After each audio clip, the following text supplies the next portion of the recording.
চাঁপাইনবাবগঞ্জ, রাজশাহী ও নাটোর থেকে ঢাকায় চলাচলকারী যাত্রীবাহী বাস অনির্দিষ্টকালের জন্য বন্ধ করে দিয়েছেন মালিকরা। শ্রমিকদের বেতন বাড়ানোর ইস্যুতে পূর্ব ঘোষণা ছাড়াই বাস বন্ধ করে দেওয়ায় চরম ভোগান্তিতে পড়েছেন যাত্রীরা। ২৫ সেপ্টেম্বর বৃহস্পতিবার রাত ১০টার দিকে হঠাৎ কাউন্টার থেকে বাস বন্ধের ঘোষণা দেওয়া হয়।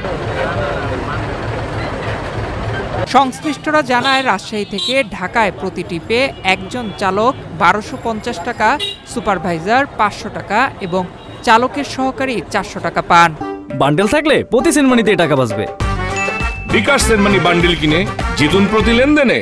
সম্প্রতি তারা বেতন বাড়ানোর দাবিতে আন্দোলন শুরু করলে কয়েক দফায় বাস চলাচল বন্ধ হয়ে যায়।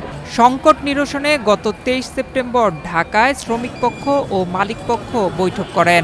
সিদ্ধান্ত হয়, রাজশাহী থেকে ঢাকা চলাচলে প্রতি ট্রিপে একজন চালক ১৭৫০, সুপারভাইজার ৭৫০ টাকা এবং সহকারী ৭০০ টাকা পাবেন। ২৬ সেপ্টেম্বর শুক্রবার থেকে তা কার্যকর হওয়ার কথা ছিল। তবে তার আগেই বৃহস্পতিবার রাতে বেশি টাকা বেতন দিবে না জানিয়ে মালিকপক্ষ বাস বন্ধ করে দেয়। রাতে বাস বন্ধ করে দেওয়ায় চরম ভোগান্তিতে পড়েছেন যাত্রীরা।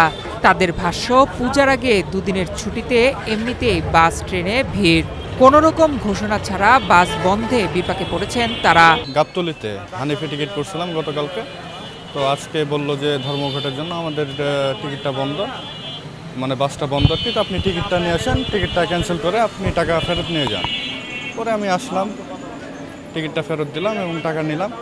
যেহেতু একটাতে আমাদের রিয়াজুর টিকিট কাটা ছিল, সেখান থেকে হঠাৎ করে জানাইলো যে বাস বন্ধ হয়ে গেছে, যার জন্য একটা তো বিভ্রান্তি, অনেক কষ্ট করে অন্য জায়গা থেকে টিকিট ম্যানেজ করতে হয়েছে।